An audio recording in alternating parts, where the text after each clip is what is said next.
Viewers দেখেন William ঘুমাচ্ছে। এখন আমি ক্যামেরা ধরছি আর মাথা তুলে তাকাচ্ছে, কে দেখলো। পোষারা কিন্তু ওদের যেমন শ্রবণ শক্তি বেশি তেমন ঘ্রাণ শক্তিও বেশি। ওরা ঘ্রাণ দিয়ে বুঝতে পারে কে কে তাদের শত্রু আর কে তাদের মিত্র। আবার ঘ্রাণ দিয়ে বুঝতে পারে, ওরা ঘ্রাণ শক্তি এত বেশি যে ঘ্রাণ দিয়েও বুঝতে পারে কোনটা নিজে খেতে পারবে আর কোনটা নিজে খেতে পারবে না, মানে ওই খাবারে বিষ আছে কিনা।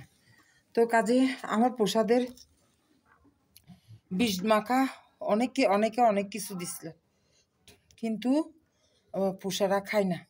ওরা ঘ্রাণ শুকে আর খায় না। তো যখন আমার পোষারা যখন খায় না তখন আমি বুঝতে পারি এটা ওদের খাবারের অযোগ্য খাবার দিছে, নিশ্চয়ই বিষ মাখা কিছু।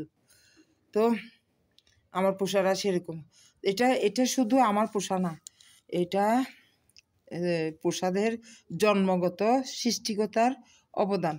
ওরা যেহেতু সেখান থেকে খায়, ওরা ঘ্রাণ শক্তি দিয়ে বুঝতে পারবে কোনটা তারা খেতে পারবে, কোনটা তারা খেতে পারবে না। আর তদ্রূপ ঘ্রাণ শক্তি দিয়ে বুঝতে পারবে কোনটা কে তাদের শত্রু আর কে তাদের মিত্র। তো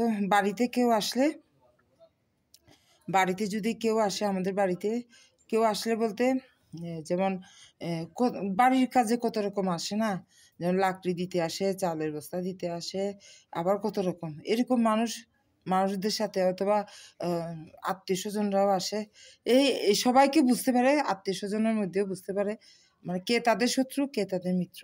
শত্রু বুঝতে পারলে, ঘ্রাণ শক্তি দিয়ে শত্রু মনে করলে ওরা কি করে, প্রচুর বকবে, বকাবকি করবে, গেউ করে বকাবকি করবে। আর যদি মিত্র হয় তো প্রথমে গেউ করবে, তো আমি চুপ থাকো বলে আর করে না, চুপ হয়ে যায়।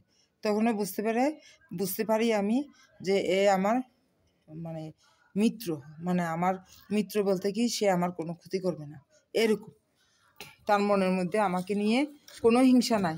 এই প্রসাদের দিয়ে আমি বুঝতে পারি কে আমার ক্ষতি করতে চায় আর কে আমাকে নিয়ে হিংসা করে।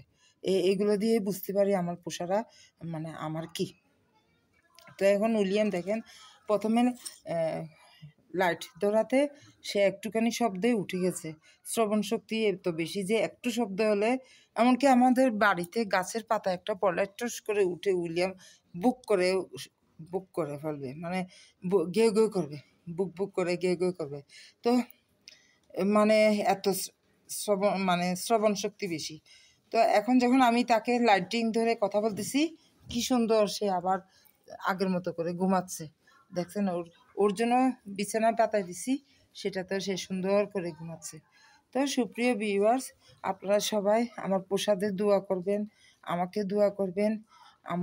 আমার প্রসাদের পক্ষ থেকে আপনাদেরও দোয়া রইল। আপনারা যারা ওয়াচিং করবেন ভালো থাকেন, সুস্থ থাকেন, আর আমাদেরকে আশীর্বাদ করবেন, দোয়া করবেন যাতে আমরা ভালো থাকি। তো যারা ওয়াচিং করছেন, টাটা।